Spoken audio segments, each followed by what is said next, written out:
तो hello and welcome to the wagon wheel. स्वागत है आप सभी का आईपीएल 2026 मैच प्रीव्यूज में। तो ये ऐसे तो मैच नंबर 3 का एक प्रीव्यू है, बट हम लोग जिस दिन रिकॉर्ड कर रहे हैं उस दिन एमआई वर्सेस केकेआर का ये मैच था। तो क्योंकि हमने मैच 2 का कोई भी प्रीव्यू नहीं डाला था ड्यू टू सम इश्यूज, तो हम लोग आरसीबी और एसआरएच वाले मैच के बारे में कुछ बातें करते हैं। सबसे पहले तो सबसे बड़ा क्वेश्चन है एसआरएच मैनेजमेंट से कि ये क्या टीम थी। मतलब आपने ब्राइडन कार्स को बेंच कर दिया और खिलाया है डेविड भाई पेन ये को। ऑक्शन में जितने भी लोग गए थे एसआरएच के मैनेजमेंट से उन सबकी क्लास लगने वाली है। डिसीजन तो एसआरएच मैनेजमेंट खराब ही ले रही है आजकल ऑक्शंस में, खास करके आपने दो प्रोमिनेंट ओवरसीज प्लेयर्स को बेंच कर रखा है, लियाम लिविंगस्टन और ब्राइडन कार्स, और आप जा रहे हो एक out of the box thinking के साथ to bring in David Payne. तो फिर द क्वेश्चन इज कि क्या डेविड पेन उस कैलिबर के बॉलर है कि वो पैट कमिंस को रिप्लेस कर पाए दोनों इनिंग्स में, बैटिंग वाइज भी और बॉलिंग वाइज भी, और वो भी बेटर हो ब्राइडन कार्स से। हाँ, लीग मैचेस बहुत खेले हैं उन्होंने, लेकिन यही है ना कि मतलब उन्होंने इंडियन पिचेस पे देखा जाए तो खेला ही नहीं है, एक मैच भी नहीं हम्म। खेला। एडम कार्स ने खेला भी है तो देखा उनको मौका मिलना चाहिए। डेविड पेन की तरफ क्यों गए हैदराबाद, ये तो नहीं पता होगा।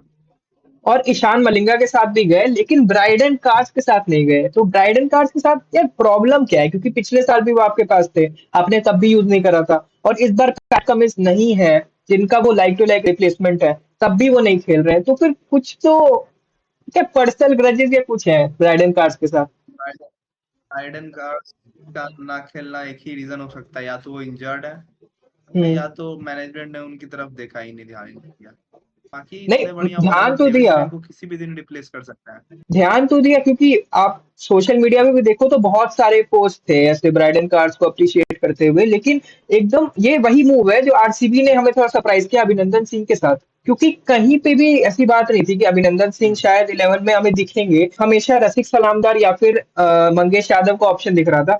अभिनंदन सिंह के बारे में किसी ने सोचा नहीं था और वो आगे प्लेइंग 11 में, लेकिन इन दोनों में से कोई भी नहीं आए, मंगेश यादव और रसिक सलामदार। सेम गोज विथ जो डेविड पेन को लाया गया एसआरएच ने। कुछ तो आउट ऑफ द बॉक्स सोचा है, जैसे हर्ष दुबे भी आए जीशान अंसारी से पहले। मैं समझ रहा हूँ कि एक ऑलराउंडर ऑप्शन है हर्ष दुबे, लेकिन कुछ ज्यादा बैट से उन्होंने कुछ ऐसा इफेक्टिव किया नहीं कि आप बोलो कि वो जीशान से पहले आ गए। उन्होंने विकेट वैसे लिया, लेकिन मेरे हिसाब से जीशान अंसारी शायद थोड़ा और इफेक्टिव लग सकते थे इस मैच में। एक ही रीजन हो सकता है कि बैटिंग थोड़ी सी और स्ट्रेंथ करना, जो कि हुई भी थी। ज्यादा बैटिंग उन्हें उन्हें मिली भी नहीं, ये भी एक सच है कि अगर थोड़ी सी एक दो ओवर पहले उन्हें बैटिंग मिलती तो शायद वो और कुछ कंट्रीब्यूट कर पाते। तो नहीं, लेकिन जीसन उनको, अंसारी का नाम होना एक बैटिंग को स्ट्रेंथ दे दिया, इसीलिए हो सकता है हर्ष दुबे को खिलाया गया। लेकिन इनको फिर भी यार रेडी तो रहना ही पड़ेगा ना, बॉलिंग ऑलराउंडर है, और इनसे ऊपर मतलब इस जिस पोजीशन पे वो आए थे उससे ऊपर वो खेल नहीं सकते हैं, क्योंकि सलील अरोड़ा आए थे उनसे पहले, और उनसे पहले तो आप भेजोगे नहीं हर्ष दुबे को। तो फिर उनको पोजीशन पे, उस पोजीशन के तैयार तो रहना ही पड़ेगा। बैटिंग स्ट्रॉन्ग करने के चक्कर में इन्होंने स्पिन तो अपनी बहुत कमजोर कर ली थी लास्ट मैच बहुत में, जो भी ज्यादा। देखा। मैच से बहुत कुछ सीखने को मिलेगा एसआरएच को। सबसे पहले कि आप बैटिंग को मजबूत करने के चक्कर में अपनी बॉलिंग को मेरे हिसाब कॉम्प्रोमाइज से ना करें। मेरे हिसाब से बस सीखने को ही मिलेगा इस मैच से, क्योंकि ऐसा देखा जाए तो बैटिंग वाइज भी ईशान किशन और अनिकेत वर्मा और हेनरी क्लासन का एक कैमियो, उसके अलावा मुझे नहीं लगता कि बहुत एक्स्ट्रा ऑर्डिनरी परफॉर्मेंस दिया है सारिस ने। एक प्रिडिक्शन जो हमने की थी कि सलील को चांस मिलेगा 11 में आने का, और उन्हें चांस मिल गया, लेकिन वो एक बेटर ऑप्शन तो है। जैसे लियाम लिविंगस्टन को आपने जान ही दिया, तो आपको पेस को और ज्यादा स्ट्रॉन्ग करने पर ध्यान देना चाहिए था, लेकिन आपने सारी चीजें बैलेंस करने के चक्कर में कुछ भी बैलेंस नहीं कर पाया आप। जैसे आपके पास लियाम लिविंगस्टन को आपने बेंच कर दिया, ठीक है, समझ समझ में आता है, आपके पास ऑलरेडी आपने 201 रन स्कोर कर दिए तो लियाम की जरूरत नहीं पड़ी। लेकिन आपको ब्राइडन कार्ड्स की तो जरूरत थी यार, क्योंकि अगर ब्राइडन कार्ड्स आते तो शायद थोड़े हिट्स मार लेते हो डेविड पेन से ज्यादा। बहुत ज्यादा। हाँ, और डेविड पेन भी मतलब उन्हें ठीक ठाक बॉल्स मिलती खेलने को, अगर वो चाहते तो मैक्सिमाइज कर सकते थे। लेकिन David Payne being David Payne, वो ब्राइडन कार्ड से ज्यादा हिट नहीं कर पाएंगे ना।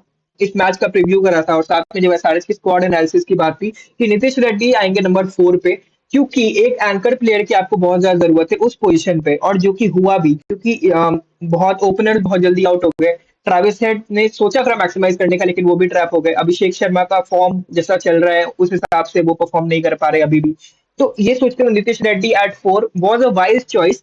लेकिन नीतीश रेड्डी भाई बहुत इंटेंट के साथ खेलने का ट्राई कर रहे हैं, मेरे हिसाब से वो अपनी नेचुरल गेम नहीं खेल पा रहे हैं एसआरएच में अभी के लिए। जबकि उन्हें नंबर 4 पे आके थोड़ा टैक्टिकल रह के खेलना चाहिए था मेरे हिसाब से। अगर वो चाहते तो वो रह सकते थे, कुछ टाइम स्पेंड कर सकते थे, क्योंकि वो नंबर 4 पे आए थे, नंबर 6 पे नहीं आए थे कि आते ही उन्हें फिनिश करना है या फिर ऐसा कोई प्रेशर है उनके पे।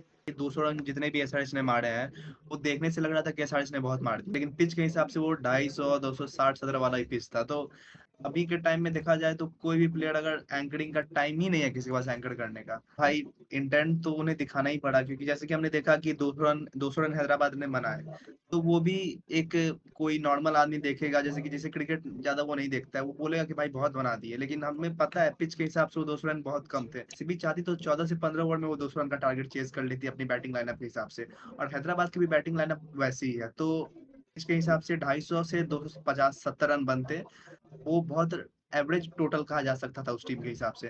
तो इसीलिए रेड्डी अपने हिसाब से इंटेंट की तरफ गया, और वो जाना सही भी था। और एक पॉइंट और है कि सलील को आपने चांस दिया लेकिन उन्होंने उतना मैक्सिमाइज नहीं कर पाए, तो आप क्या वापस लियाम लिविंगस्टन की तरफ जाओगे या फिर उन्हें और बैक करोगे या फिर स्मरण रविचंद्रन को चांस दोगे, क्या लगता है? क्योंकि मेरे हिसाब से सलील को और चांसेस देने चाहिए, क्योंकि आप पिछले साल जैसे अभिनव मनोहर को बैक कर रहे थे। सलील को ड्रॉप करना नए प्लेयर के लिए भी एक प्रेशर का काम हो जाएगा, फिर उसे भी क्या पता रहे कि मैं एक मैच में नहीं चलूं तो फिर मुझे ड्रॉप कर दिया जाए। तो एटलीस्ट 3 से 4 मैच खिलाना चाहिए अभी न्यू प्लेयर्स को, खासकर पुराने प्लेयर तो हम्म। चलो ठीक है, अगर आप हटाना चाहो तो हटा सकते हो, एक मैच के बेसिस पे अगर आप किसी डेब्यूटेंट को रिलीज या ले रहे हो तो बहुत दिक्कत है टीम के लिए। और एक पॉइंट है कि मैंने शिवम मावी के बारे में बात किया था हमारे जो पहले के एपिसोड से उसमें, लेकिन शिवम मावी को फिर से चांस नहीं मिला इस बार आने का प्लेइंग 11 में। 2022 के बाद उन्होंने कोई भी आईपीएल मैच नहीं खेला, और आपकी बॉलिंग देखते हुए आप वैसे भी कॉन्फिडेंट नहीं हो, तो क्या शिवम मावी को आप चांस नहीं दे सकते? क्योंकि आपने 3 प्रोमिनेंट पेसर्स खिलाए, और नीतीश रेड्डी अगर काउंट करो, क्योंकि काउंट करना पड़ेगा भाई, उन्होंने फर्स्ट ओवर डाला आके, जो कि एसआरएच के पहले मैच में उन्होंने आके ओपन करा बॉलिंग के साथ। तो मतलब इस बार नीतीश रेड्डी का रोल बहुत ज्यादा क्लियर होने वाला है, उन्हें बॉलिंग से भी अपना गेम अप करना पड़ेगा अगर एसआरएच इस साल बढ़िया करना चाहती है। तो अगर 4 पेसर्स देखा जाए, हर्षल पटेल, जयदेव उनादकट, ईशान मलिंगा और नीतीश कुमार रेड्डी, इन चारों को देखते हुए क्या वैसी फीलिंग है कि एक पेस लाइनअप रेडी है या फिर शिवम मावी की कहीं से एंट्री हो सकती है? भाई मेरे हिसाब से तो बहुत सारी चेंजेस होने वाली है बॉलिंग लाइनअप में, क्योंकि बॉलिंग हम्म। लाइनअप अभी बिल्कुल स्टेबल नहीं है इस टीम की, और बहुत चेंजेस हमें देखने को मिलेंगे फ्यूचर में भी, और हो सकता है कि अगले मैच में 2-3 चेंजेस मिल जाए बॉलिंग लाइनअप में, क्योंकि ये बॉलिंग लाइनअप तैयार थी ही नहीं, जैसे कि हमने देखा बॉलिंग के टाइम में एक एक शॉट पड़ने के बाद बॉलर्स अपनी लाइन लेंथ सब चेंजेस कर रहे थे बार बार हर बॉल पे, तो कोई तैयारी नहीं था आरसीबी के लिए या तो आने वाले किसी भी टीम के लिए। मुझे लग रहा है कि बहुत सारी चेंज होने वाली है बॉलिंग में। अगर आरसीबी की बात करें भाई, आरसीबी के लिए एक तरीके से सेकंड इनिंग्स तो केक वॉक ही बन गया था पूरा, बहुत इजी चला गया था आरसीबी के लिए, वन साइडेड था मैच। अगर डेब्यूटेंट्स की बात की जाए तो बहुत सारे डेब्यूटेंट्स थे इस मैच में से। एसआरएच में हमने सलील की बात की, आरसीबी में 2 डेब्यूटेंट्स थे, जेकब डफी एंड अभिनंदन सिंह। और जेकब डफी भाई क्या परफॉर्मेंस दिया! लेकिन जेकब डफी के अलावा अगर देखा जाए तो एक प्रॉब्लम जो आरसीबी के कैंप पे भी हमें दिखी, वो था यश दयाल का एब्सेंस। यश दयाल का ना होना और अभिनंदन सिंह का टीम में आना एक बहुत बड़ा शिफ्ट तो कह सकते हो, साथ में बहुत अनप्रिडिक्टेबल भी था कि आप अभिनंदन सिंह पे ट्रस्ट कर रहे हो लेकिन रसिक सलामदार पे ट्रस्ट नहीं कर रहे हो, जो ऑलरेडी प्रूवन प्लेयर है। डीसी के लिए भी उन्होंने डिसेंट परफॉर्म किया था, क्योंकि अभिनंदन सिंह और रसिक भी सेम टाइम से ही है मेरे हिसाब से आरसीबी में, दोनों मेगा ऑप्शन के थ्रू आए थे। तो अभिनंदन सिंह पे जाना क्या एक बेटर चॉइस था आरसीबी के लिए? क्योंकि यश दयाल को रिप्लेस करने के लिए आपको एक बहुत प्रोमिनेंट पेसर चाहिए। कि हम लोग पिछले मैच अभिनंदन का देखे तो वो बॉलिंग दोनों ने बहुत बढ़िया किया, उन्होंने रन भले कंसीड किए, लेकिन उन्होंने लाइन और लेंथ पे एक ही लाइन और लेंथ पे वो लगातार बॉलिंग कर रहे थे, हमने ये भी देखा। हम्म। उनका जो भी सामना हुआ वो भी उन्हीं तरीके के बैट्समैन के साथ हुआ जो अतरंगी शॉट्स खेल रहे थे या फिर मैक्सिमाइज करने की कोशिश कर रहे थे, तो वो बढ़िया लेंथ में बॉलिंग डाल रहे थे तो भी कुछ खास फर्क नहीं पड़ रहा था, लेकिन उनके पास एक एक जो भी स्किल है वो कंसिस्टेंटली एक ही जगह पे बॉलिंग करने का, वो उन्हें बहुत सपोर्ट कर रहा है। मुझे लग रहा है कि बढ़िया है, आप रसिक की जगह खिला सकते हो इन्हें। या फिर मंगेश यादव आएंगे टीम में, क्या लगता है? क्योंकि लेफ्ट आर्म पेसर का एक ऑप्शन तो चाहिए आ आरसीबी को। सकता है, क्यों नहीं आ सकता है भाई, क्योंकि अभी ये 3-4 बॉलर के अराउंड तो एक स्पॉट रोटेट होते रहेगा ना, कभी रसिक आ जाएंगे कभी मंगेश आ जाएंगे, तीनों में से हम 14 मैच कोई नहीं, पूरा नहीं लेकिन करने आपको वाला है। आपको एक प्रोमिनेंट तो चूज करना पड़ेगा ना, या फिर यश दयाल थे तो आप उन्हें बहुत ज्यादा बैक करके, क्योंकि वो डिजर्विंग भी थे भाई, उनका उन्होंने बहुत अच्छे परफॉर्म किया था, लेकिन आपको एक बॉलर तो भाई चाहिए ना उनके रिप्लेसमेंट में जो कंटिन्यूअसली खेल पाए। अगर किसी एक बॉलर को कंटिन्यूअसली खिलाना चाहिए तो वो तो रसिक सलाम होने चाहिए मेरे हिसाब से। और अगर हम एसआरएच की बैटिंग की बात करें तो अभिषेक शर्मा और ट्रेविस हेड की हमने बात की कि अभिषेक का तो फॉर्म का भी इशू है थोड़ा, और ट्रेविस हेड चाहते थे मैक्सिमाइज करना लेकिन मैक्सिमाइज कर नहीं पाए। उसके अलावा अगर ईशान किशन की बात की जाए तो फर्स्ट इनिंग्स के जो ईशान किशन थे और सेकंड इनिंग्स के ईशान किशन थे, दोनों में बहुत ज्यादा डिफरेंस दिखा हमें। फर्स्ट इनिंग्स में ईशान किशन ने अकेले सिंगल हैंडेडली हैदराबाद को मेरे हिसाब से 200 के स्कोर तक with Aniket Varma and Heinrich Klaasen, leading जो रन स्कोरर रहे वो ईशान किशन थे। और क्या कैप्टनसी नॉक खेली है ईशान किशन ने with a strike rate of 210। तो इस स्ट्राइक रेट के साथ आप फर्स्ट मैच आईपीएल में कैप्टनसी में उतर रहे हो, हालांकि बहुत एक्सपीरियंस है ईशान किशन के पास, लेकिन उस प्रेशर में जब आपके दो प्रोमिनेंट बैटर्स ओपनर्स आउट हो चुके हैं, तो फिर ईशान किशन आके और 38 बॉल्स में 80 रन मार रहे हैं। तो फिर इसका मतलब हैदराबाद की इस बार हैदराबाद की बैटिंग जितनी ओपनर्स पे टिकी रहेगी उससे ज्यादा ही या फिर उससे कम तो नहीं ईशान किशन पे टिकी रहेगी। ईशान किशन के जैसे बाकी सारे बैट्समैन खेल सकते थे उस तरीके की इनिंग, सबके पास वैसा ऑप्शन था क्योंकि पिच बहुत सपोर्टिव था यार। मतलब हाँ, एसआरएच की मैं वो ज्यादा तारीफ नहीं करना चाहूंगा, वो पिच की तारीफ करना चाहूंगा कि जिस हिसाब से उन्होंने पिच बनाया था, वो फ्लैट विकेट इतना था कि कोई भी बढ़िया बैट्समैन जो अपने फॉर्म में है वो आराम से 30 बॉल में 80 से 85 रन खेल सकता था, जैसे कि हमने आरसीबी के साथ देखा।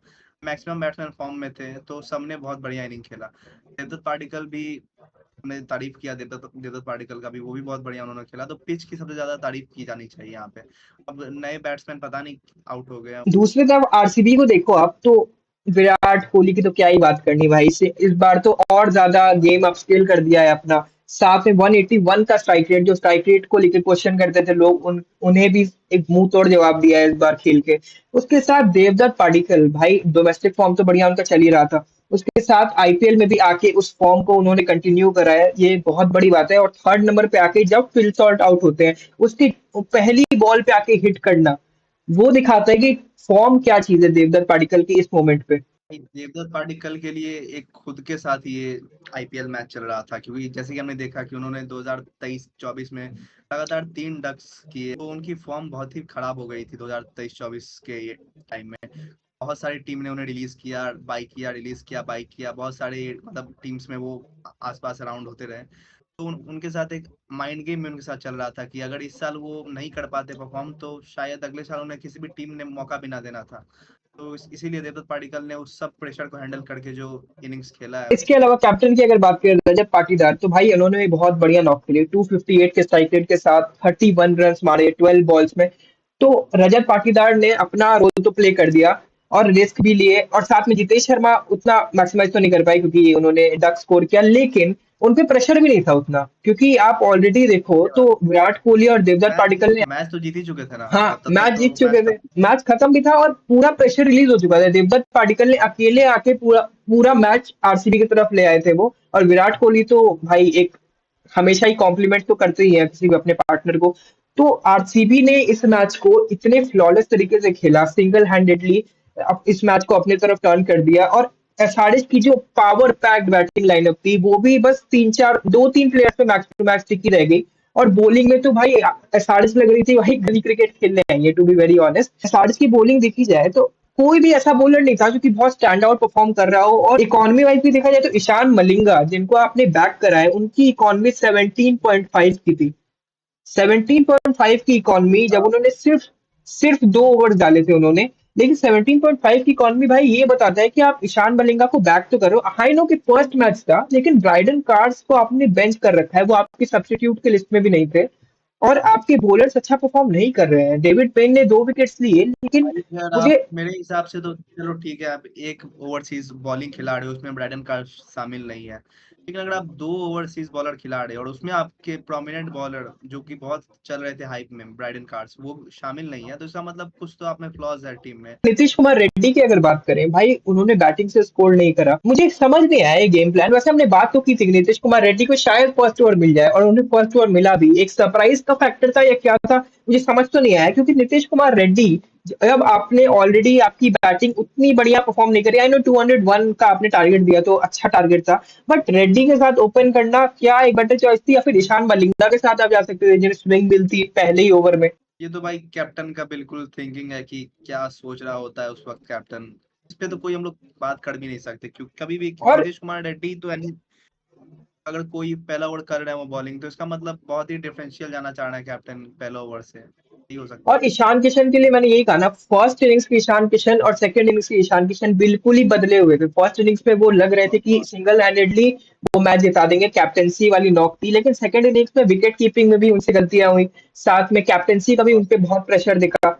तो वही देख रहा हूँ कि ईशान किशन अगर कंटिन्यू कर रहे हैं, कब तक कर रहे हैं। पैट कमिंस वैसे डगआउट में बैठे थे, उन्हें सपोर्ट तो कर ही रहे थे, लेकिन भाई, अकेले लेकिन ये भी बात है ना कि पैट कमिंस के बाद कोई एक्सपीरियंस कैप्टन है भी तो नहीं।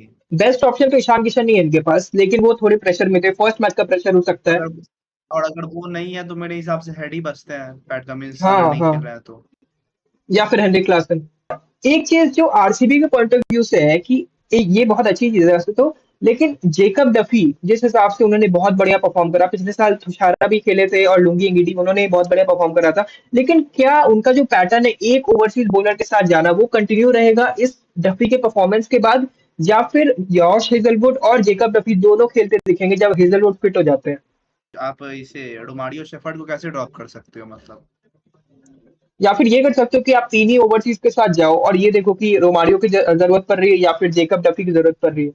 हाँ, ये बहुत सही बात है। मेरे पास एक सिंपल सॉल्यूशन है आरसीबी के लिए कि आप तीन ओवरसीज के साथ जाओ और जेकब डफी और रोमारियो में से आप चूज कर लो कि आपको किसे खिलाना है। और अगर हो तो अगर दो आपके पास ऑलरेडी क्वालिटी पेसर्स खेल रहे हैं, जैसे हमने बात की जेकब डफी और जॉश हेजलवुड अगर साथ में खेलते हैं तो as an impact player Jacob Duffy आते हैं मैच में, तो फिर मेरे हिसाब से ना आप अभिनंदन सिंह को ड्रॉप करके वेंकटेश अय्यर को भी खिला सकते हो।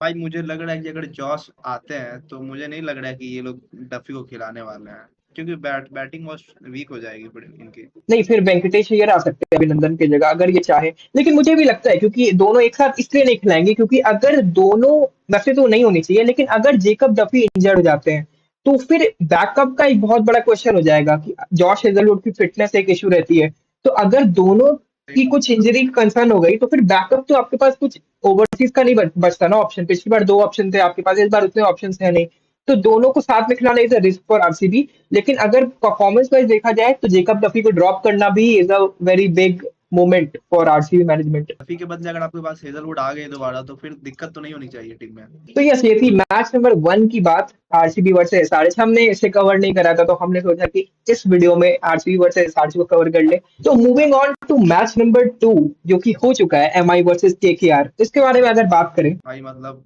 वो मैच नहीं था यार, वो केकेआर का वो हरासमेंट था। वो एमआई वर्सेस ब्लैंक था। वही आरसीबी वाला सीन है यार। मेरा दोनों एसआरएच और केकेआर मैनेजमेंट से क्वेश्चन है कि ये क्या था भाई, आपने करा क्या है? आपने ये बॉलिंग की क्या कॉम्बिनेशन थी, आपने क्या सोच के, जैसे एसआरएच की तो हमने बात की, डेविड पेन वाला एक क्वेश्चन था और ब्राइडन कार्ड्स को बेंच करने का एक क्वेश्चन था। साथ में केकेआर की मैनेजमेंट भी अगर उनके तरफ भी देखा जाए तो आपने उमरान मलिक को बेंच करा, आपने नवदीप सैनी को बेंच करा। ठीक है, कार्तिक त्यागी भाई बहुत बढ़िया परफॉर्म किया उन्होंने, अब इतने टाइम बाद वो कम बैक कर रहे हैं उसके बाद, लेकिन क्या दोनों को बेंच करना सही था या फिर आप एक को खिला सकते थे, या फिर अनुकूल रॉय को आप एज एन इम्पैक्ट यूज कर सकते थे? भाई, इनकी बॉलिंग पहले से बहुत खराब थी, सबने देखा, सबने रिव्यू दिया, सबने सब कुछ बताया। ऊपर हाँ। से ये खुद भी खराब बना रहे हैं बॉलिंग को, खुद भी मतलब अपने अपने हाथों से खराब कर रहे हैं बॉलिंग।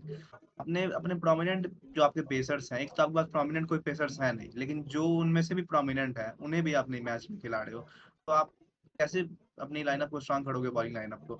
एक बैटिंग लाइनअप आपको स्ट्रांग करनी थी जिसमें से नरेन को आपने ओपनिंग करवाना था, तो आप हम्म, वर्कलोड मैनेजमेंट के लिए नरेन से ओपनिंग भी नहीं करवा सकते, क्योंकि बॉलिंग थोड़ी सी कमजोर हो जाएगी अगर नरेन बैटिंग कर हम्म। ले तो ऊपर से आप और बॉलिंग को कमजोर कर रहे हो, तो बहुत दिक्कत की बात है बॉलिंग लाइनअप के लिए। और ये भी है ना कि कैमरन ग्रीन सबसे बड़ा एक कंसर्न जो मुझे लगा, कैमरन ग्रीन पे आपने 25.2 करोड़ लगाए और उन्होंने एक भी ओवर नहीं डाला।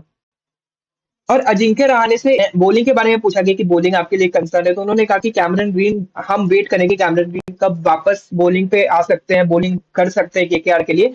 और जब उनसे पूछा गया कि ऐसा क्यों है तो उन्होंने कहा कि क्रिकेट ऑस्ट्रेलिया से ये क्वेश्चन पूछना पड़ेगा। तो इसका मतलब ये एक तरीके से केकेआर के साथ बिट्रेयल है भाई मेरे हिसाब से, क्योंकि एक सबसे पहली बात, कैमरन ग्रीन ने ऑक्शन में जब रजिस्टर करा था तो एज अ बैटर रजिस्टर करा था, और फिर उन्होंने ये कहा था कि उनके मैनेजर से कुछ टाइपिंग इशू हुई है, कुछ रजिस्ट्रेशन इशू हुआ है, उसके वजह से वो बैटर के लिस्ट में आ गए हैं, लेकिन वो बोल्ड करेंगे अगर वो किसी भी टीम में जाते हैं तो। और केकेआर में आने के बाद अब क्रिकेट ऑस्ट्रेलिया ऐसा कंसर्न ला रही है कि कैमरन ग्रीन का वर्कलोड मैनेज करने के लिए आपको उन्हें बॉलिंग नहीं करानी है। तो फिर ये तो बिट्रेल है यार केकेआर मैनेजमेंट के साथ मेरे हिसाब से। मेरे हिसाब से भी भाई, क्योंकि अगर आप 5 या 4 नंबर के 6 नंबर के बैट्समैन को आप 25 करोड़ में तो नहीं खरीदोगे। और अकेले बैटिंग के दम पे ग्रीन पे 25 करोड़ लगाना is not a wise choice. ये वही फिर वेंकटेश अय्यर वाली सिचुएशन होगी केकेआर के साथ वापसी।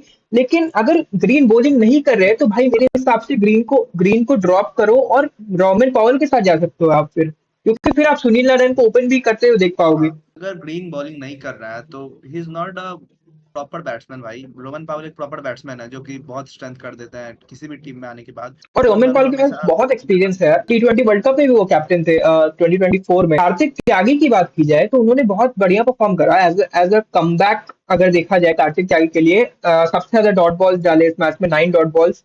तो कार्तिक त्यागी ने बढ़िया परफॉर्म करा आपके एक डोमेस्टिक बॉलर ने। लेकिन बाकी आप देखो तो स्पिनर्स भी आपके, क्योंकि दो प्रोमिनेंट स्पिनर्स केकेआर हमेशा खिलाती है, उनमें से एक ने ही कुछ डिसेंट परफॉर्म करा, वो है सुनील नारायण, जिनसे हमेशा एक्सपेक्टेशन रहती है।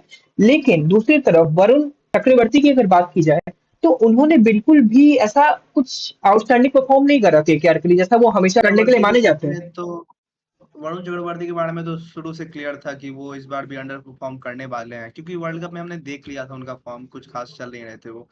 तो ऐसा तो नहीं है कि ये कुछ उन्होंने सरप्राइज किया अंडर परफॉर्म करके, अभी वो फॉर्म से बाहर है तो फिर ये और केकेआर का शुरू कोई करते भी हैं। बॉलर केकेआर का कोई भी बॉलर 10 की इकॉनमी के नीचे नहीं है। सारे बॉलर या तो 10 पे हैं और 10 के ऊपर है, और 10 पे भी सुनील नारायण है। तो आप ये सोचो कि सुनील नारायण 10 रन पर ओवर खा रहे हैं, तो बाकी बॉलर्स तो भाई कहीं काउंट ही नहीं होते। केकेआर मैनेजमेंट अगर सबसे ज्यादा बजट के साथ जा रही है, आई नो कि हर्षित राणा नहीं है आपके पास, पर थिराना शायद अप्रैल में फर्स्ट वीक में कम बैक कर ले। और ब्लेसिंग मुजराबानी को अगर देखा जाए तो उन्होंने 3 ओवर ही डाले हैं। और इस बार मेरे को लगता है क्योंकि अजिंक्य रहाणे को क्रैम्प्स आ गए मैच के बीच में, तो वो बाहर चले गए, तो वो जो कैप्टेंसी शिफ्ट हुआ ना, वो भी बहुत ज्यादा मतलब एक मिसमैच हो गया केकेआर के लिए, क्योंकि रिंकू सिंह कैप्टेंसी में भी ईशान किशन की तरह मेरे को प्रेशर में लगे थोड़े से, क्योंकि उनका भी फर्स्ट मैच था आईपीएल में। उन्होंने मुझे नहीं पता कि मैथमेटिकल कोई इशू हुआ कि क्या हुआ, उन्होंने सुनील नारायण के पूरे ओवर्स नहीं कराए। जबकि सुनील नारायण ने जब आके अपना आखिरी ओवर डाला, जबकि उनका एक ओवर बच गया एट द एंड,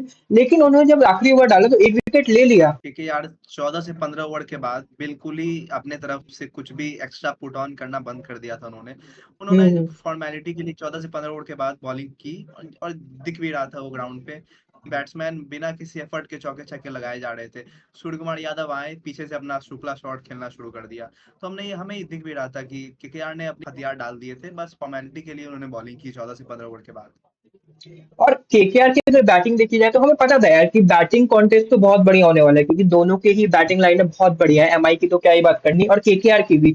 लेकिन बॉलिंग वाइज देखा जाए तो एमआई की भी बॉलिंग वैसे तो बेटर ही रही, दोनों टीम्स ने 4-4 विकेट्स लूज करे हैं। और ऐसा देखा जाए तो दोनों ही टीम्स की बॉलिंग ऐसा कोई बहुत आउटस्टैंडिंग परफॉर्म नहीं कर गई। जैसे मुंबई इंडियंस की भी बॉलिंग की अगर बात की जाए कि जो पेस लाइनअप है या फिर जो बॉलिंग लाइनअप है, उसमें भी 8.8 जसप्रीत बुमराह ने भी 8.8 रन खाए हैं। वैसे तो वानखेड़े था। इकोनॉमी की तो बात ही छोड़ दो, पिछले साल से 2024 से चल रहा है कि इकोनॉमी किसी की 10 से नीचे गई ही नहीं, बुमराह को छोड़ के और एक नारायण को छोड़ के। जब हमने एमआई की स्क्वाड एनालिसिस की थी उस समय मैंने ये बोला था कि इस साल एमआई के लिए जो सबसे बेस्ट चीज हुई है वो है शार्दुल ठाकुर का एडिशन।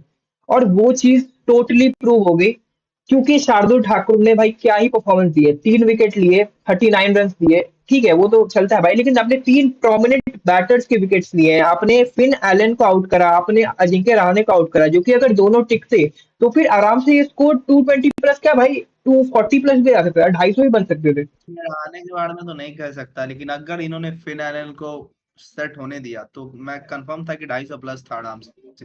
कहीं से भी 250 से नीचे दिख ही नहीं रहा था। इन्होंने जल्दी जल्दी विकेट लिया और उसके बाद इन्होंने रोक लिया केकेआर को। रहाणे ने भी अपना गेम इतना इंप्रूव कर दिया भाई, लास्ट ईयर भी हमने देखा था कि वो पूरी गियर शिफ्ट कर देते हैं अपना। लाइक 67 रन, 40 बॉल्स और 167.5 का स्ट्राइक रेट देखा जाए तो भाई रहाणे ने भी जिस हिसाब से अपना गेम चेंज करा है ना, मतलब पिछले साल भी हमने देखा था और इस साल भी, तो ये चीज देखने लायक तो है यार कि रहाणे कहाँ क्लास प्लेयर माने जाते थे और अब प्रॉपर एज एन ओपनर, वो भी आईपीएल के स्टैंडर्ड्स के हिसाब से वो मैच कर रहे हैं। तो मतलब अगर चाहे तो इंडियन टीम में भी कम कर सकते हैं, वैसे तो एज फैक्टर है, लेकिन इंडियन टीम में भी उनका कम हो सकता है इन इन अ बायलैटरल सीरीज भाई टू। लेकिन मुझे भी लग रहा है कि रहाणे ने स्लो इनिंग्स खेली यार, 40 में 67, 40 में आईपीएल के टाइम में 80-90 रन होने चाहिए थे। लेकिन उसमें रहाणे की मेरे हिसाब से कोई गलती नहीं थी। रहाणे ने फिन एलन के साथ तो बहुत बढ़िया पार्टनरशिप करी, उन्हें कॉम्प्लीमेंट करा। मेरे हिसाब से हाँ, गलती साफ-साफ थी कैमरन ग्रीन की। कैमरन ग्रीन ने आके इनिंग्स को आती है। मेरे हिसाब से कैमरन ग्रीन ने स्लो कर दिया इनिंग्स को, और उनके विकेट के बाद केकेआर वो मिड ओवर्स में बहुत ज्यादा स्लो हो गई। अगर वो उस पेस पे खेलती, आई नो पावर प्ले के पेस पे तो नहीं खेल पाती, लेकिन अगर उससे compete भी करती, तो फिर मुझे लगता है कि 250 प्लस 250 एक बेंचमार्क रह सकता था आज के मैच के लिए। कैमरन ग्रीन ने भी बहुत बड़ा धोखा दिया केकेआर को, बहुत बहुत ज्यादा। मतलब केकेआर के साथ चीटिंग भी हुई है, उसके बाद ये प्लेयर्स इंजर्ड हो गए हैं, वो अलग। तो इस बार केकेआर बहुत ही स्ट्रगल कर रही है, दिख भाई रही है। इस साल आईपीएल में ना एक चीज जो नोट करने वाली है, वो है ओवरसीज प्लेयर आईपीएल से जितना अर्न कर रहे हैं, उतना पे बैक नहीं कर रहे आईपीएल को। लाइक अगर आप डीसी के कैंप पे भी जाओ, तो बेन डकेट ने अपना नाम पुल आउट कर दिया, हैरी ब्रुक ने भी पहले कर रखा है ये डीसी के साथ, और इस बार कैमरन ग्रीन के साथ भी देख रहे हैं। और क्रिकेट ऑस्ट्रेलिया भी मॉनिटर कर रही है सारे अपने ऑजी प्लेयर्स की सिचुएशन। तो फिर आप ओवरसीज प्लेयर को अगर भेज रहे हो लीग्स खेलने, तो भाई जो टीम्स है, जो फ्रेंचाइजीज है उन लीग्स में, उन पे ट्रस्ट तो करो आप, या फिर उन्हें एक फ्री हैंड तो दो कि आप प्लेयर्स के साथ जैसा आप चाहो वो परफॉर्म कर सकते हो उस हिसाब से। लेकिन ऐसा दिख तो नहीं रहा भाई बहुत ज्यादा। सबसे पहले बीसीसीआई को एक एग्रीमेंट रख लेना चाहिए ऑप्शन से पहले। जितने भी रजिस्टर्ड प्लेयर होने वाले हैं, सबको एक एग्रीमेंट पे साइन करवा लेना चाहिए कि वो इस मैच मतलब आईपीएल के वक्त कोई भी बहाना बना के वहां से जाएंगे नहीं। पर ऐसा है ना कि अगर कोई भी इंटरनेशनल क्रिकेट बोर्ड ऐसा कोई डिसीजन ले रहा है, वो भी लीग्स पे इंटरफेयर कर रहा है, नो कि आपके प्लेयर्स है यार, लेकिन अगर आप लीग में भेज रहे हो, तो कुछ तो रिस्पॉन्सिबिलिटी दोगे ना उन फ्रेंचाइजीज को, उन पे जिन्होंने आप पे इतने ज्यादा अमाउंट स्पेंड करा है। तो कुछ सोच के करा होगा, कुछ गेम प्लान होगा उनका। और आप एंड मोमेंट पे पुल आउट कर रहे हो, साथ में आप परफॉर्म, मतलब अगर ऑलराउंडर का सोच के आपको लिया जा रहा है, आप सिर्फ बैट के साथ आ रहे हो, वो भी आप बैट में उतने इफेक्टिव नहीं हो, तो फिर ये एक बिट्रेल तो है केकेआर के साथ, और किसी भी मैनेजमेंट के साथ, डीसी के साथ भी। एक बहुत बड़े प्लेयर है कैमरन ग्रीन की एक केकेआर के लिए। मेरे हिसाब से अगर 26 करोड़ 25 करोड़ में उन्हें खरीदा गया है, तो इसका मतलब एक वो टॉप प्लेयर होने वाले हैं केकेआर के लिए। और आप क्रिकेट ऑस्ट्रेलिया उन्हें बोल रही है कि वो बॉलिंग नहीं करेंगे, तो एक बहुत बड़ा सेटबैक होने वाला है केकेआर के लिए, क्योंकि एक प्रोमिनेंट बॉलिंग ऑप्शन है कैमरन ग्रीन। मेरे हिसाब से वो इस लाइनअप के हिसाब से सबसे टॉप पे रहने वाले थे। टॉप पे तो नहीं कर सकते, लेकिन 2 ओवर तो मिनिमम होने चाहिए यार कैमरन ग्रीन के। जब तक पथिराना नहीं आते, तब भाई तक तो और इम्पोर्टेंट भाई है।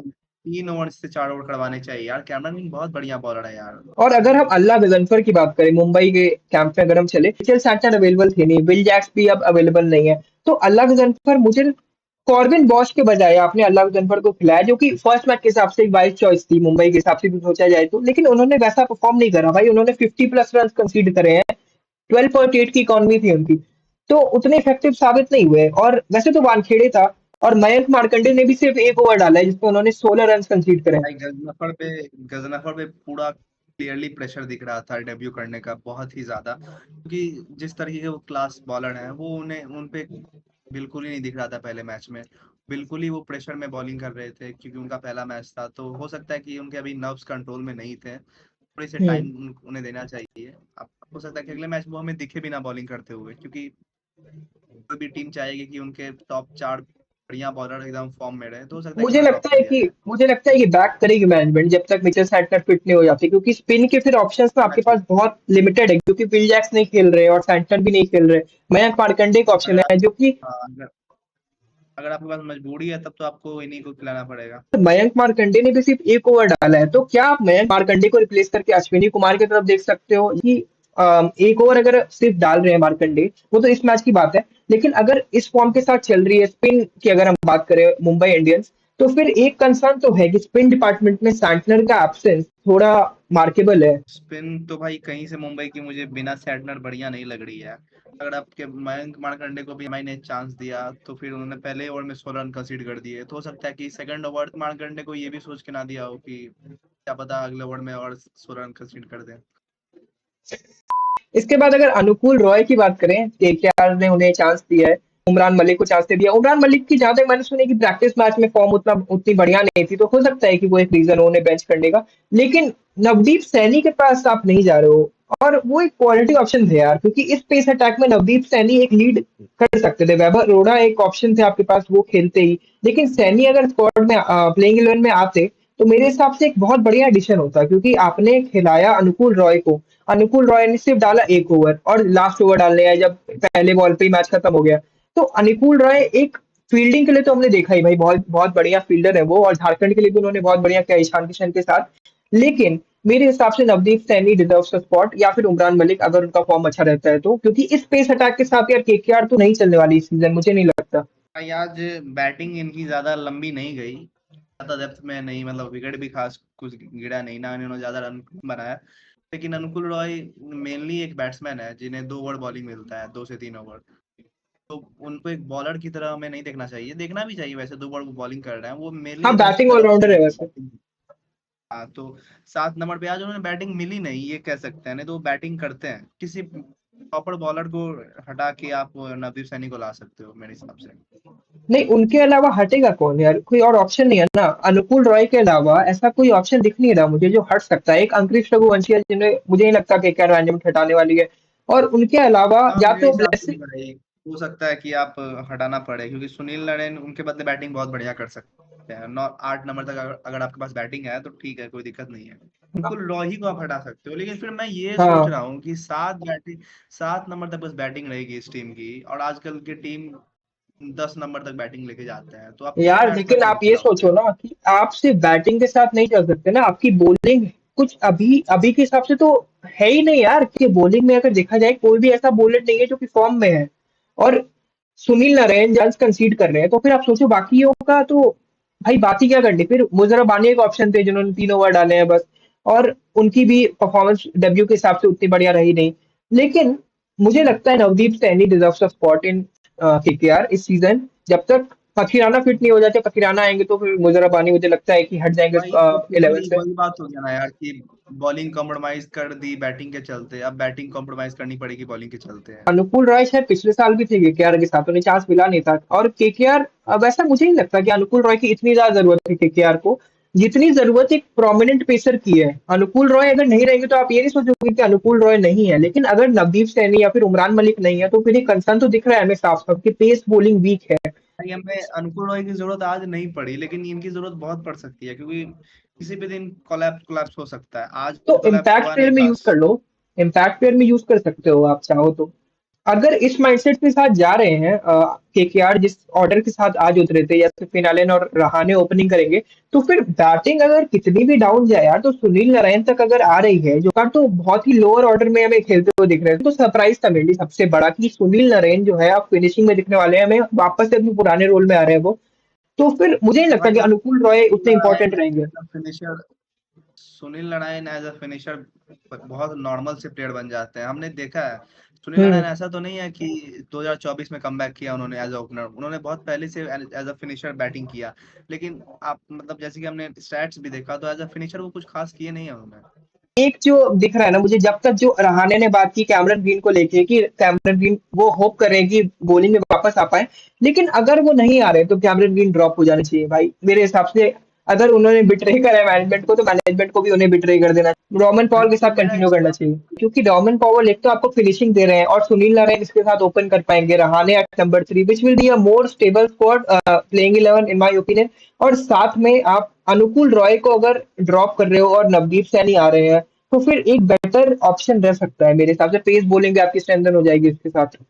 और मुंबई इंडियंस की बात करें तो भाई क्या ही बात करना है यार। रोहित शर्मा भाई क्या ही 205 के स्ट्राइक रेट के साथ मारा है रोहित शर्मा ने। साथ में रियान रिकल्टन ने तो कॉम्प्लीमेंट कराई, वो तो बहुत अनलकी रन आउट था यार उनका, मुजराबानी उनके बीच में आ गए। नहीं तो उनकी सेंचुरी तो मुझे कंफर्म दिख रही थी यार, रोहित शर्मा की भी दिख रही थी, रहाणे की भी एक पॉइंट तक दिख रही थी। लेकिन रोहित शर्मा और रियान रिकल्टन की तो बहुत डिजर्विंग सेंचुरी मुझे दिख रही थी। भाई मैं बट एक बात कहना चाहूंगा, इस बार की रोहित शर्मा की इनिंग्स में हमने ये देखा कि रोहित शर्मा ने किसी भी बॉल को मिस हिट नहीं किया। या ऐसा नहीं हुआ कि रोहित शर्मा 30 रन के अंदर है, 20 रन के अंदर है, उन्होंने किसी को कैच दे दिया, वो कैच छूट गई। रोहित शर्मा की इस बार की हर एक बॉल एकदम बैट के मिडिल में हिट हुई। जैसे हमने कल जैसे विराट कोहली को देखा खेलते हुए, उसी फॉर्म में रोहित शर्मा में दिखे, और दोनों ने बिल्कुल जो लास्ट आईपीएल खेला था पिछले साल, उसके बाद इस साल खेल रहे सीधा।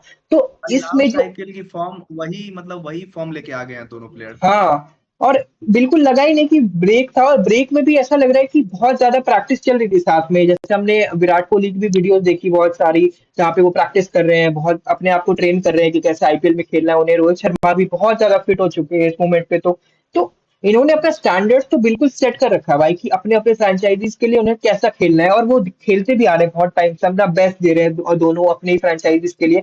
लेकिन रोहित शर्मा जो इस सीजन हमें देखने को मिल रहे हैं, जो उन्होंने अपना एक ट्रांजिशन लाया अपने अंडर, वो कमाल का है। इस फॉर्म के साथ और इस फिटनेस के साथ कंटिन्यू करते हैं तो फिर ऑरेंज कैप भी मुझे ज्यादा दूर नहीं दिख रहे रोहित शर्मा के लिए। बिल्कुल भाई, क्योंकि जो ओपनर है सबसे बड़े कंटेंडर किसी भी ऑरेंज कैप के लिए ओपनर ही रहता है, तो वो एज अ हम्म। ओपनर उनके पास एडवांटेज है कि वो हमेशा एक बढ़िया इनिंग, बहुत बड़ी इनिंग खेल सकते हैं। मैक्सिमम बॉल खेलने का ऑप्शन कोहली और रोहित शर्मा दोनों के पास रहेगा।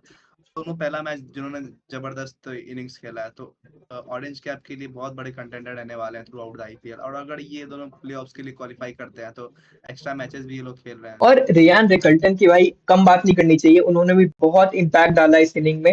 वैसे इम्पैक्ट की जरूरत थी नहीं, जैसे आपकी बॉलिंग चल रही थी केकेआर की, अगर ये जल्दी आउट हो जाते ना तो भी मुझे लगता है कि आराम से मुंबई मैच जीत जाती भाई। शर्फिन रदरफोर्ड तो बैट करने भी नहीं आए थे अभी। सूर्य कुमार यादव भाई आते ही उन्होंने हिट करना शुरू कर दिया, क्योंकि प्रेशर पूरा ही निकल चुका था भाई। देवदत्त पाडिक्कल जैसे कल आए थे, उन्होंने पूरा ही प्रेशर रिलीज कर दिया, तो वही काम आज रोहित शर्मा और रियान निकल्टन ने मिल के करा है इस मैच के हिसाब से। यार एक चीज तो क्लियर है कि केकेआर को बहुत ज्यादा वर्क करना है अपनी बॉलिंग पे। बैटिंग पे नहीं भी करेंगे तो उतना कंसर्न नहीं है, लेकिन बॉलिंग पे तो करना है भाई। और साथ में जो और कैप्टेंसी भाई, स्टिंट वाला इशू है इनका, और रहाणे अगर कम बैक कर रहे हैं, जो कि करने चाहिए जो। टीम साइफर्ट और मनीष पांडे बैठे हुए हैं।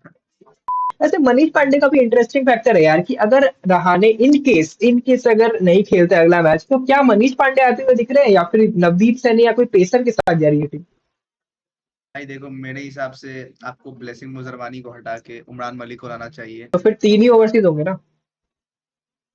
तो फिर आप एक टीम सैफर्ट को भी ले आओ। हाँ, ये कर सकते हैं आप कि टिम साइफर्ट अगर आ जाते हैं तो फिर। लेकिन यार यही है ना कि फिर से बैटिंग बैटिंग में खेल रहे हो आप, और बॉलिंग तो और वीक हो रही है ना, तो इससे बढ़िया आप रोमन पॉवल ले आओ फिर।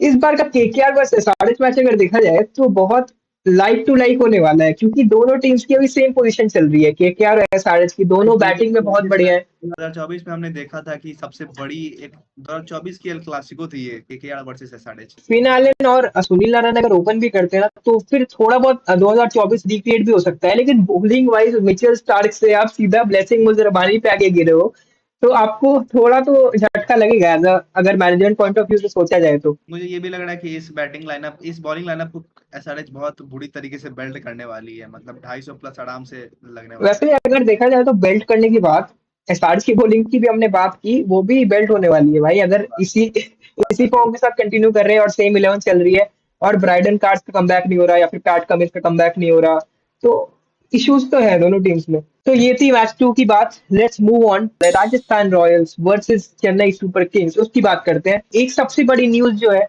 वो ये है कि एमएस धोनी थाला अब हमें इस आईपीएल फर्स्ट 2 वीक्स के लिए अवेलेबल नहीं दिखेंगे। हमने जब आरसीबी और सीएसके का साथ में एनालिसिस किया था, स्क्वाड एनालिसिस, उसमें भी हमने ये बात किया था कि एमएस धोनी इस सीजन हमें फील्ड पे बहुत कम दिखने वाले हैं। कार्तिक शर्मा के लिए एक स्ट्रेट पाथ हो जाएगा टीम में आने के लिए, क्योंकि अगर एमएस धोनी नहीं खेल रहा है तो second option as a keeper Karthik Sharma ही होनी चाहिए। कार्तिक शर्मा तो ऐसे भी खेलते हैं, मुझे लगता है उर्विल पटेल के लिए बहुत क्लियर हो चुका है। एज अ कीपर भी हो सकता है कि वो कीपिंग करते हुए दिख जाए। एमएस धोनी का ऑर्डर बहुत नीचे हो जा रहा है, और अगर वो नहीं भी खेल रहा है तो भी हमें ज्यादा इफेक्ट नहीं दिखता कुछ सीएसके में इस साल।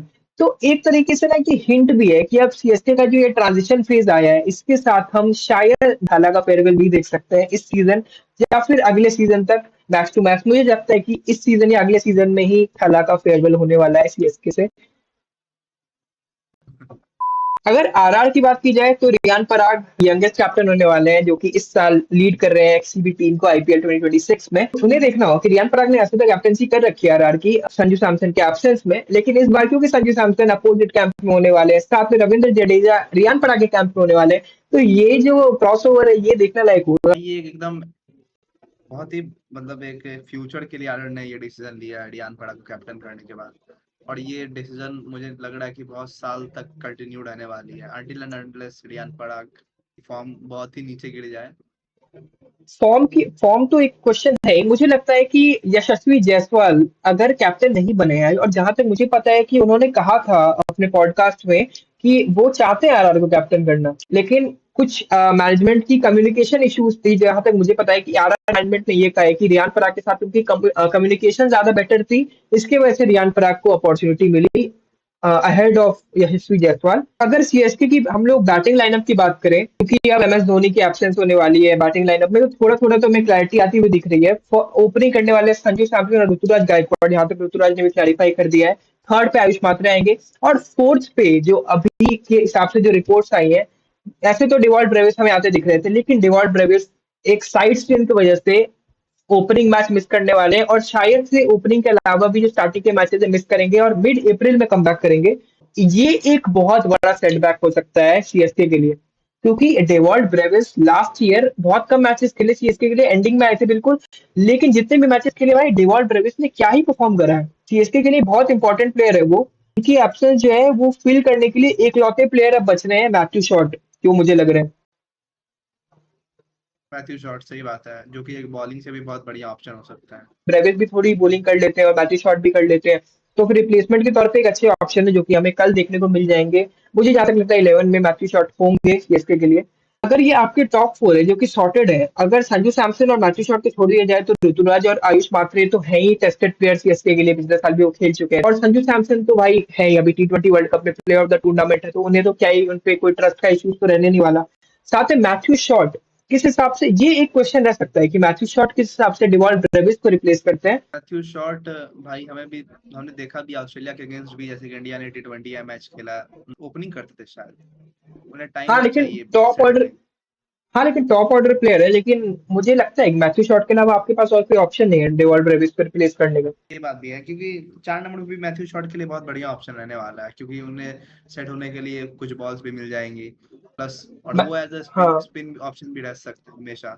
ज्यादा like to like replacement Matthew Short है, लेकिन अगर आप चाहते हो पेस में एक एडिशन हो और साथ में एक ऑलराउंडर ऑप्शन, तो जेमी ओवर्टन का ऑप्शन आपके पास 11 मेरे हिसाब से कुछ ऐसे रहेगी। ऋतुराज गायकवाड़ और संजू सैमसन ओपन करेंगे, थर्ड पे आयुष मात्रे, फोर्थ पे मैथ्यू शॉट मुझे तो लगता है कि आएंगे, फिफ्थ पे कार्तिक शर्मा, सिक्स पे शिवम दुबे, सेवेंथ पे प्रशांत वीर, और एट्थ पे आप जेमी ओवर्टन को यूज कर सकते हो in place of MS Dhoni. I know कि रिप्लेसमेंट तो नहीं है, क्योंकि आपके पास ऑलरेडी कार्तिक शर्मा है यार और संजू सैमसन भी है, तो आपको एक और कीपर की जरूरत नहीं है।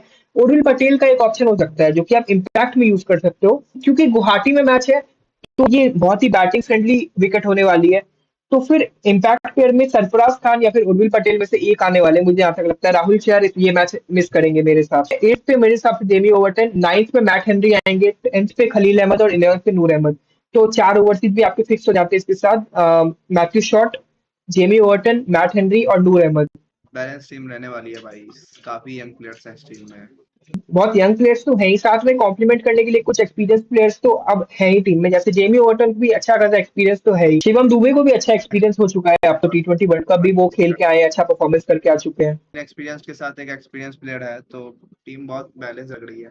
अगर हम राजस्थान की बात करें, तो राजस्थान में ज्यादा कुछ ऐसे इंजरी कंसर्न तो नहीं है। एक इंजरी कंसर्न था कि सैम करन अवेलेबल नहीं है, तो दसुन शानका आ चुके हैं टीम में, तो शानका मुझे लगता है कि पहला मैच खेल सकते हैं अगर आरआर मैनेजमेंट चाहे तो। आपके पास जो सिमरन हेटमायर का ऑप्शन है, आई नो कि गुवाहाटी में मैच है, बैटिंग फ्रेंडली विकेट है, तो शायद हेटमायर ज्यादा टेम्पटिंग हो, लेकिन अगर आप एक पीस के ऑप्शन के साथ जाना चाहते हो, जैसे सामने वाली टीम अगर ओवरटन को यूज कर रही है, तो आप भी उस वैसे सोच के शानका को यूज कर सकते हो। वैसे 5 नंबर पे बहुत बढ़िया ऑप्शन है यार, वर्ल्ड कप में बढ़िया परफॉर्म किया था। फरेरा भी है ना, लेकिन आरआर की अगर 11 की बात करें, यशस्वी जायसवाल और वैभव सूर्यवंशी तो ओपन करेंगे। थर्ड पे ध्रुव जुरैल आने चाहिए, फोर्थ पे Riyan Parag the captain, fifth पे डॉनवन फरेरा, सिक्स्थ पे रविंद्र जडेजा, सेवेंथ पे सिमरन हेटमायर स्लैश दसुन शानका, और दसुन शानका अगर खेलते हैं तो आप रविंद्र जडेजा की पहले भी उन्हें भेज सकते हो एट सिक्स, या फिर अगर चाहो तो डॉनवन फरियरा से भी पहले भेज सकते हो। वो डिपेंड करेगा कि उस टाइम पे किस हिसाब से कैसा बैटिंग ऑर्डर चल रहा है उस मोमेंट पे। उसके अलावा एट पे जोफ्रा आर्चर, नाइन्थ पे रवि बिश्नोई, टेंथ पे नांद्रे बर्गर और 11th पे संदीप शर्मा। डॉनवन फरियरा वैसे फिफ्थ पे बहुत बढ़िया ऑप्शन है, लेकिन शानका मुझे लगता है रविंद्र जडेजा पहले आएंगे शानका से, शानका थोड़ा डिमोट हो सकते हैं। चाणका के लिए बॉलिंग का एंगल तो नहीं देखना चाहिए यार लड़को, क्योंकि टॉप क्लास बॉलिंग इस बार आईपीएल की टीम्स को रखना पड़ेगा अगर आपको रन ज्यादा कंसीड ना करना हो तो, क्योंकि हमने देखा बढ़िया से बढ़िया बॉलर बहुत ही मतलब पिट रहे हैं, तो अगर शानका बॉलिंग कर रहे हैं तो इसका मतलब बॉलिंग कमजोर होने वाली है आरआर की ज्यादा।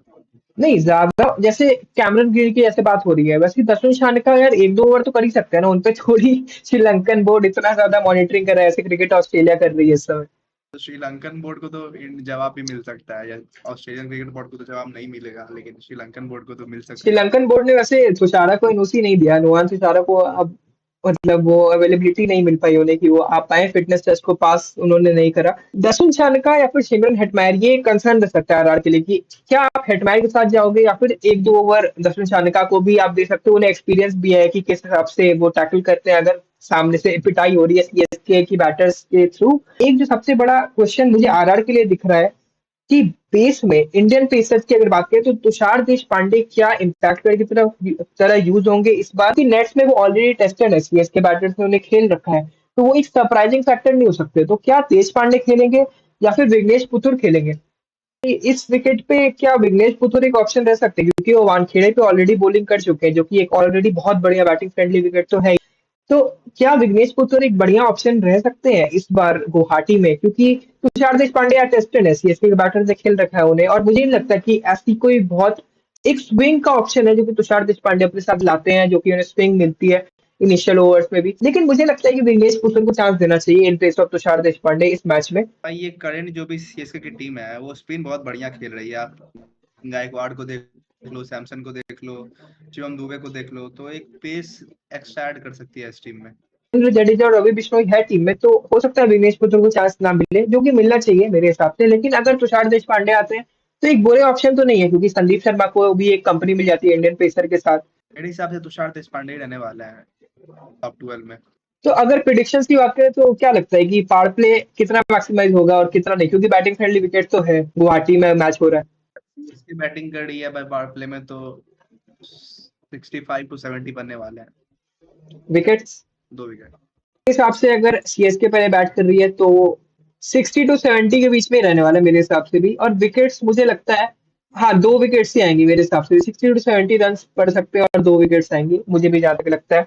आरआर की अगर बात करें, अगर आरआर पहले बैट कर रही है तो वैभव सूर्यवंशी खेल रहे हैं, यशस्वी जायसवाल खेल रहे हैं, ऑलरेडी जीटी के अगेंस्ट वैभव ने प्रूव कर रखा है अपने आप, पेस को बढ़िया खेल सकते हैं।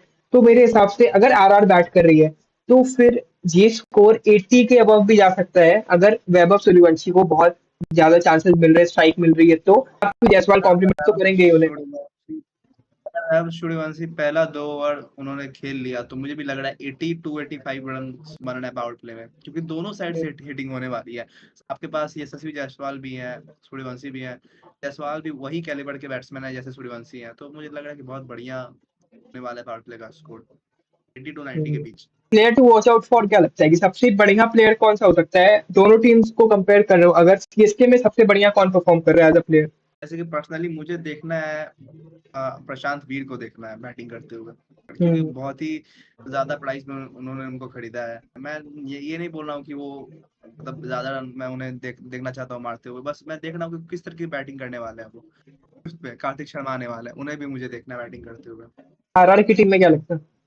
आरआर की टीम से मैं देखना चाहूंगा कि सूर्यवंशी कैसा बैटिंग करते हैं भाई, क्या वही फॉर्म लेके आ रहे उसमें हैं, देखना कुछ नहीं है या वैसे, वही उसमें वाली पता है हमें या ऑलरेडी। वो अपने अपनी इनिंग को बिल्ड करना अगर वो ट्राई करे तो ज्यादा बेहतर रहेगा। वैसे प्लेयर है ही नहीं कि वो 100 रन के लिए जाए, 50 के लिए जाए, वो हर बॉल पे छक्के के लिए जाते हैं, चौके के लिए जाते हैं। मैं सोचता हूँ कि अगर आप एक डिफेंड करने वाली बॉल है तो आप उसे डिफेंड करो, ना कि आप छक्का चौका मारो। ये भी थोड़ी सी अगर आप, वो भी एक्सपीरियंस के साथ ही आने वाला है, सबको पता है। सीएसके के लिए अगर मुझे एक प्लेयर चूज करना हो तो वैसे तो बहुत सारे प्लेयर्स हैं यार, जैसे सैमसन इस बार सीएसके के साथ आने वाले हैं, तो मुझे देखना है कि उनका कैसा रोल रहता है और क्या इंटेंट के साथ वो बैट करते हैं। T20 वर्ल्ड कप में हमने ऑलरेडी देख लिया है कि वो एक्सप्लोसिव तरीके से भी खेल सकते हैं। उसके अलावा अगर एक प्लेयर मुझे चूज करना हो तो I will choose Matthew Short. अगर मैथ्यू शॉट खेल रहे हैं तो ये मेरे हिसाब से खेल रहे हैं, क्योंकि मैथ्यू शॉट यार देखो ऑस्ट्रेलिया के लिए भी उन्होंने बढ़िया कर रखा है जहाँ तक मैंने देखा है। तो मैथ्यू शॉट एक प्लेयर हो सकते हैं जो कि इस बार सीएसके के लिए भी बढ़िया कर सकते हैं, राइट हैंडेड बैटर भी है। और डिवॉल्ट ब्रेविस क्योंकि नहीं है, और डिवॉल्ट ब्रेविस जिस हिसाब के प्लेयर थे सीएसके के लास्ट सीजन, मैथ्यू शॉट अगर उन्हें रिप्लेस कर रहे हैं तो फिर एक बहुत player to watch out for तो मेरे हिसाब से मैथ्यू शॉट रह सकते हैं। और आरआर की अगर बात करें तो सूर्यवंशी तो है ही, और डॉनवन फरेरा भी मुझे देखना है यार, क्योंकि डॉनवन फरेरा की भी मैंने ऐसे 20 में इनिंग्स देखी है, वो बहुत इम्पैक्टफुल रह सकते हैं सिंसियरली दोनों भी बैट और भाई बॉल के बहुत ही साथ। उन्होंने टेक्सास सुपर किंग्स के साथ बहुत ही बढ़िया उन्होंने इनिंग्स खेली है। हाँ। बहुत सारे मैचेस उन्होंने जितवाए हैं लास्ट बॉल पे 6 मार के। और अगर फरेरा खेल रहे तो मुझे देखना है यार, क्योंकि आईपीएल में वो डीसी के साथ थे, उन्हें चांसेस मिले नहीं, इस बार मिल मिल रहा है। मुझे तो लगता है कि आरआर के स्क्वाड में 11 में रहने वाले हैं वो, तो उन्हें देखना है कि वो कैसा खेलते हैं। तो आप अपने प्रिडिक्शंस कमेंट्स में बता सकते हो कि आपको क्या लगता है आरआर वर्सेस सीएसके में कौन एज लेने वाला है। मेरे हिसाब से ये मैच, यार देखो, बहुत बैलेंस्ड है दोनों ही टीम्स, और दोनों टीम से चूज करना तो बहुत मुश्किल है, लेकिन मुझे लग रहा है कि ये मैच आरआर जीत सकती है। तो मेरी जो गट फीलिंग कह रही है कि राजस्थान रॉयल्स के पास एज तो है, ये मैच जीत सकती है, क्योंकि एक्सप्लोसिव बैटिंग है, और साथ में बॉलर भी जोफ्रा आर्चर है आपके पास। जहां दूसरे एंड में देखा जाए तो ओवरसीज बॉलिंग में मैट हेनरी का ऑप्शन है, और इधर नांद्रे बर्गर और जोफ्रा आर्चर है। तो मुझे लगता है कि राजस्थान रॉयल्स के पास एज है ये मैच जीतने का। तेरे से ऐसे पूछना तो नहीं चाहिए, भाई लेकिन एक और रीजन है कि तेरे को लग रहा है कि आरआर जीत रही है क्योंकि तू एक आरसीबी फैन है भाई। ऐसा कुछ नहीं, क्योंकि 2023 में सीएसके वर्सेस जीटी हुआ था, तो मैं सीएसके को सपोर्ट कर रहा था भाई। सीएसके यार ऐसा नहीं है, मतलब इतना हार्डकोर हिटर भी नहीं हुआ है। आरसीबी वर्सेस सीएसके 5 अप्रैल को मिलना। तेरे को लग रहा है कि कोई सेंचुरी मारने वाला है इस दोनों टीम में से? सेंचुरी, यार देखो, सेंचुरी तो एक ही ना मारा है मेरे हिसाब से, सूर्यवंशी का। लेकिन मुझे लगता है सूर्यवंशी भी सेंचुरी नहीं मारने वाले इस मैच में, मुझे जहां तक लग रहा है। भाई बैटिंग फ्रेंडली क्रिकेट है। सूर्यवंशी की आप हर वक्त ना 100 मार सकते हो। अब आप वही तो बोल पाकिस्तान रहा के हूँ कि अगेंस्ट इस बार नाम एक ही आ रहा है सूर्यवंशी का, लेकिन मुझे लगता नहीं है कि सूर्यवंशी इस मैच में 100 तो बना रहे हैं, अच्छा स्कोर सूर्यवंशी बना रहे हैं। मुझे लगता है 50+ तो बना रहे सूर्यवंशी हैं, बहुत लेकिन ही अगर सूर्यवंशी 100 के लिए जाएंगे तो वो कंफर्म 100 बनाएंगे, ये भी बात फैक्ट है। हाँ हाँ हाँ। वो 100 के लिए कभी जाते नहीं है, लेकिन अगर वो जाना चाहें तो 100 आराम से बना सकते हैं, कोई नहीं, 100 के मतलब लिए इस बहुत बार जा बड़ी बात। सकते हैं। 100 के लिए इस बार जा सकते हैं, क्योंकि उन्होंने नमन अवार्ड्स में कहा था कि वो क्रिस गेल का रिकॉर्ड तोड़ना चाहते हैं फास्टेस्ट सेंचुरी में। हाँ तो फास्टेस्ट ना, तो फास्टेस्ट के लिए तो भाई फास्टेस्ट के लिए आपको केकेआर वर्सेस आरआर पे नजरें बना के रखनी चाहिए, या फिर एसआरएच वर्सेस आरआर पे। खेलो या एसआरएच के अगेंस्ट खेलो, वो दो ऑप्शन है आपके पास। सीएसके की तरफ से टॉप फॉर्मर कौन रहने वाला है? संजू सैमसन। ठीक है, आरआर की तरफ से? सूर्यवंशी।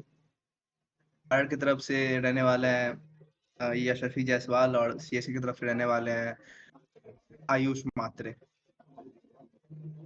तो आप कमेंट्स में अपनी प्रेडिक्शन जरूर बताना कि आपको क्या लगता है कि कौन सबसे ज्यादा स्कोर करने वाला है, और कौन सी बॉलर के सबसे ज्यादा विकेट्स आ सकते हैं, और इकोनॉमिकल कौन हो सकता है इस ग्राउंड पे, जो कि बैटिंग फ्रेंडली ग्राउंड है।